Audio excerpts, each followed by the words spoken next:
Alors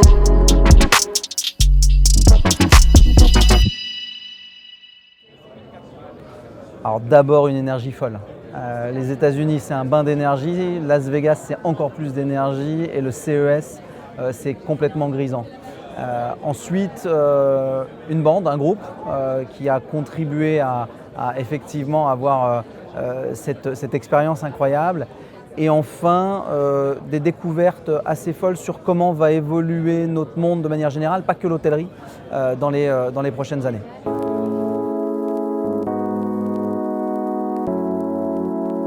Moi, ce qui m'a vraiment impressionné, c'est la capacité de ces entreprises qui sont devenues plus des startups, mais des entreprises innovantes, à se confronter au monde réel.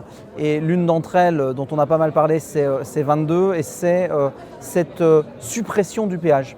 Au sens large, dans nos métiers, on en a plein. On a le check-in, on a le check-out, enfin on a plein de choses. Dans la restauration, on a le moment de l'addition. Qui n'a pas levé 3 fois la main pour avoir une addition au restaurant?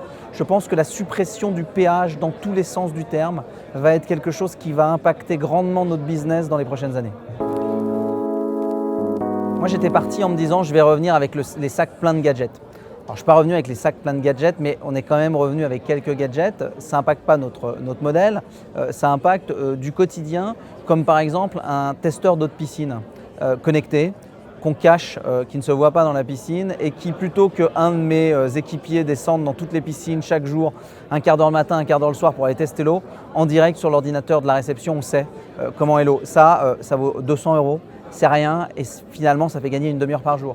Le traducteur, on a beaucoup de clients qui ne parlent ni anglais ni français et à qui on doit pour autant transmettre des informations et en recevoir de leur part.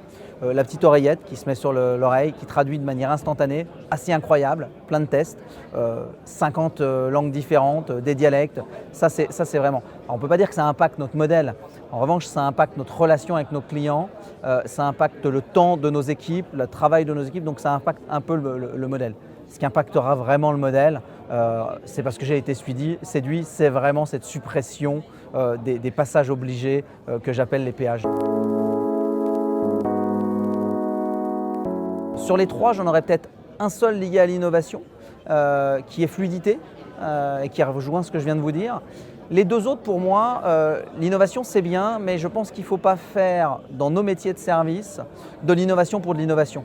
L'innovation, elle n'est pas forcément tech, elle n'est pas forcément CES. L'innovation, elle va être dans comment est-ce qu'on comprend nos clients, comment est-ce qu'on dialogue avec nos clients. Et ça, pour moi, on s'éloigne de la technologie, on re-rentre dans l'humain. Donc c'est plutôt esprit d'écoute, compréhension du client et effectivement un peu d'innovation. Mais l'innovation doit être bien mesurée par rapport à ce qu'on veut faire et ce qu'on veut construire comme expérience vis-à-vis de nos clients.